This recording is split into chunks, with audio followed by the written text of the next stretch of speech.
ప్రముఖ సంగీత దర్శకులు మాధవపెద్ది సురేష్ చంద్ర మనవడు శ్యామ్ సెల్వన్ను హీరోగా పరిచయం చేస్తూ నటకిరీటి రాజేంద్ర ప్రసాద్ టైటిల్ పాత్రలో తెరకెక్కుతున్న చిత్రం నిమ్మకూరు మాస్టర్ అన్నపూర్ణ స్టూడియోలో జరిగిన చిత్ర ప్రారంభోత్సవానికి ముఖ్య అతిథిగా తెలంగాణ రాష్ట్ర రవాణా శాఖ మంత్రులు పొన్నం ప్రభాకర్ హాజరై హీరో శ్యామ్ సెల్వన్పై చిత్రీకరించిన ముహూర్తపు సన్నివేశానికి క్లాప్ కొట్టి చిత్ర బృందానికి శుభాకాంక్షలు తెలిపారు.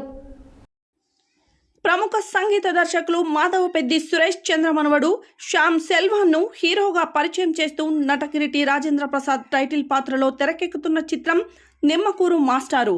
జేఎం సినీ ఫ్యాక్టరీ పతాకంపై యువ నిర్మాత జేఎం ప్రదీప్ రెడ్డి నిర్మిస్తున్న ఈ చిత్రానికి అముదేశ్వర్ దర్శకుడు. మాధవపెద్ది సురేష్ చంద్ర సంగీత సారథ్యం వహిస్తున్న ఈ చిత్రంలోని అన్ని పాటలకు ప్రముఖ కవి, గీత రచయిత జొన్నల విత్తుల సాహిత్యం సమకూరుస్తున్నారు. ఈ చిత్రం ప్రారంభోత్సవం అన్నపూర్ణ స్టూడియోలో వైభవంగా జరిగింది. రాజేంద్ర ప్రసాద్ సహా యూనిట్ సభ్యులందరూ పాల్గొని పూజా కార్యక్రమాలు నిర్వహించిన అనంతరం ముఖ్య అతిథిగా హాజరైన తెలంగాణ రాష్ట్ర రవాణా శాఖ మంత్రులు పొన్నం ప్రభాకర్ హీరో శ్యామ్ సెల్వన్ పై చిత్రీకరించిన ముహూర్తపు సన్నివేశానికి క్లాప్ కొట్టి చిత్ర బృందానికి శుభాకాంక్షలు తెలిపారు.